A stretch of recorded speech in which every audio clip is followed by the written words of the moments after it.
कसम है आपको रब की, मदद करो सबकी। हमारे यूट्यूब चैनल न्यूज़ 20 गुरुग्राम को सब्सक्राइब करें और घंटे को जरूर दबाएं ताकि कोई खबर छूट ना जाए। धन्यवाद। नमस्कार, मैं मोहम्मद जावेद, आप देख रहे हैं न्यूज़ 20 गुरुग्राम। कोरोना की दूसरी लहर ने चारों तरफ हाहाकार मचा दिया है। तो जहां अस्पतालों में बेड नहीं मिल रहे, वहीं ऑक्सीजन की भी भारी कमी दिखाई दे रही है। लेकिन इस बीच कुछ ऐसे भी मसीहा जो लोगों को गुप्त रूप से और अपने निजी कोष से सहायता कर रहे हैं।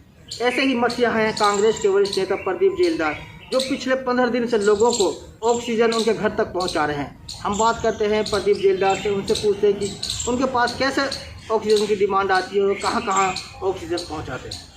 प्रदीप जेलदार जी, जो ऑक्सीजन की भारी कमी चल रही है, आप पास कैसे डिमांड आती है? मैंने पूरे देश भर में मौका मिला काम करने का, ज़िले में किया, तो किसी ना किसी के रिलेटिव, किसी ना कोई हमारे संबंध में, हमारे यार दोस्त, आज ऐसी हाहाकार मची ऑक्सीजन की। और ऑक्सीजन के लिए लोग इतने जो हालात, एक जो घर के अंदर एक पेशेंट पहले ऑलरेडी बीमार है और वो उसको ऑक्सीजन की ज़रूरत है, तो जहाँ सरकार के इतने सारे दावे थे, सरकार बंदोबस्तों में फेल हुई और लोगों की लंबी लंबी लाइन लगा दी। एक तीसरी लहर पैदा करने का काम सरकार के कुप्रबंधन ने शुरू कर दिया। हमारे पास जो भी टेलीफोन के माध्यम से, व्हाट्सएप ग्रुप पे जिस साथी ने हमसे रिक्वेस्ट करी, हमने भी लाइन में खड़े होकर अपने साथी खड़े किए, अपने वर्कर खड़े किए और ऑक्सीजन लाने का काम उनके घर तक पहुँचाने का किया। और मैं जिस दिन से महामारी का जो तांडव हुआ, जिस तरह से जो हालात पैदा हुए, हम लगातार शासन और प्रशासन से, फ़ोन पे अफसरों से, अधिकारियों से, सरकार से ये बात बताते रहे कि हालात जो आज इतने ख़राब हो चुके हैं। आज हमारे गुड़गांव जो मिलेनियम सिटी है, जो मेडिकल हब के नाम से जाना जाता है, खुद स्वयं मैं बड़े शर्मिंदा की बात भी है कि मुख्यमंत्री यहाँ के इंचार्ज होते हुए भी फेल हो गए। पहले एक समय ऐसा था जावेद जी, जब कहीं से मुख्यमंत्री गुजरता था तो उसमें जो गड्ढे सड़कों में होते थे वो प्लेन एक्सप्रेस हाईवे बन जाता था। उस समय के मुख्यमंत्रियों में, प्रशासन के अंदर कितनी उनकी रिस्पेक्ट और कितना एक दहशत होती थी कि सीएम आ रहा है। और मैं नहीं समझ रहा सीएम का जो वजूद है वो ख़त्म हो गया या प्रशासन फेल हो गया। इन दोनों में ही आपस के अंदर तालमेल नहीं है। ये इस ऑक्सीजन की फेलियर सिस्टम के अंदर मेरे को देखने को मिला पूरी तरह से।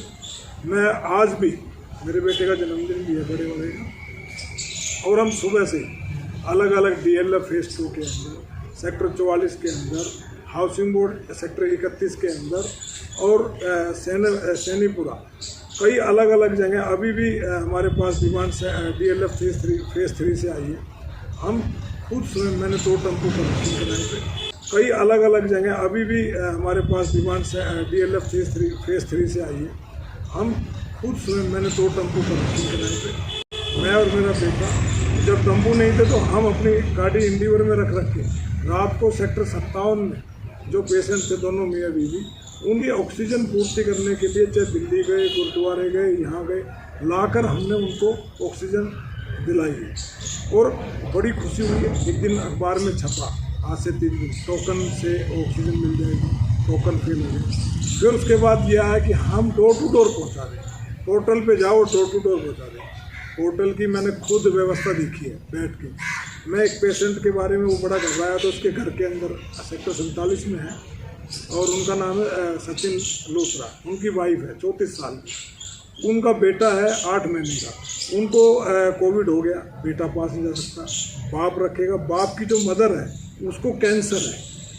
और हमने कहा कि आप पोर्टल पे चल जाओ। वो कहता भाई पोर्टल पे इतनी सारी चीज़ें मांग रखी है, अगर मैं वो करता रहूँगा तो मैं पेशेंट को बचा नहीं पाऊँगा। पर जी, इस टाइम में जो ऑक्सीजन की मारामारी है, ऐसे में आप ऑक्सीजन कैसे मुहैया कर रहे हैं? मैं जो ऑक्सीजन हमने मुहैया कराई कि जो लोगों की स्टार मानेसर के अंदर लाइन लगी थी, हमने भी अपने 10 साथी वर्करों को खड़ा किया हुआ था, उनको पहुँचाया। बहुत सारी जगह जैसे सेक्टर 16 के अंदर लगी हुई थी, वहाँ पहुँचाया। किसी के पास 2 थे तो किसी से 1 लेके वहाँ दे दिया, उसके बाद दूसरे को वहाँ भेज दिया, और वहाँ दो दिन 3 दिन लगे। आज तीसरा दिन था एक पेशेंट को पहुँचाने में। उसने मशीन रखी हुई है ऑक्सीजन की, उससे काम चला रहा है। तब वो फ़ोन करता रहता है कि भाई साहब ऑक्सीजन चाहिए, ऑक्सीजन चाहिए। तो हमने सब एडमिनिस्ट्रेशन के फ़ोन, ID सब दे दिए। वो कहते सब फेल है। मैंने हेल्प मांगी। बिल्कुल आपका एकदम वाजिब जवाब है, सवाल है कि मैंने प्रशासन से मदद मांगी। मैंने 2-3 जो कंट्रोल रूम के उनके जो फ़ोन नंबर है उनसे बात की, डीसी कैंप ऑफिस में बात की, अलग अलग उनके और नंबर जो उनसे बात करता है वो तीसरे का नंबर देता है, तीसरा चौथे का नंबर देता है। इसी तरह से घूमते रहते हैं। वो कहता है कि जिसने किसी ने बेड की बात कही, नहीं हम बेड नहीं दिला सकते, हम ऑक्सीजन प्रोवाइड करने के लिए हमारे ये नंबर है। ऑक्सीजन की बात की तो तीसरे का नंबर दे दिया।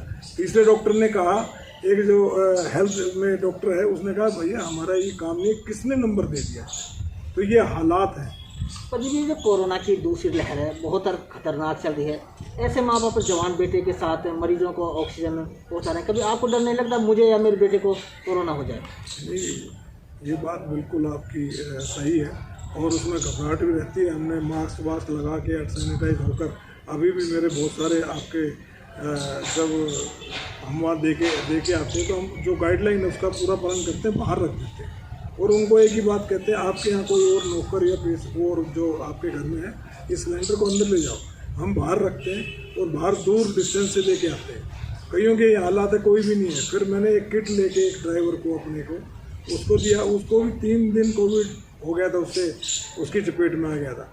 डर तो है सच में, मगर मैं इस बात का डर नहीं मानता। हमारे जो भाई हैं, जैसे डॉक्टर हैं, पुलिस में हैं और प्रशासन के छोटे अधिकारी हैं, वो भी दिन रात लगे हुए। किसी का जीवन बचाने के लिए अगर जीवन में कठिनाई आती है तो वो मुझे मंजूर। साइबर सिटी गुरुग्राम एक बहुत जागरूक सिटी है। इसमें प्रशासन और सरकार चाहती तो बहुत अच्छी तरह से काफ़ी हद तक हम कंट्रोल पा जाते। उसमें क्या था, मैंने उस समय भी सुझाव दिया था, जितनी हमारी RW हैं, जितने हमारे गांव में पंच सरपंच संस्थाएं बनी हुई है, आप उनसे वर्चुअल मीटिंग कर लीजिए।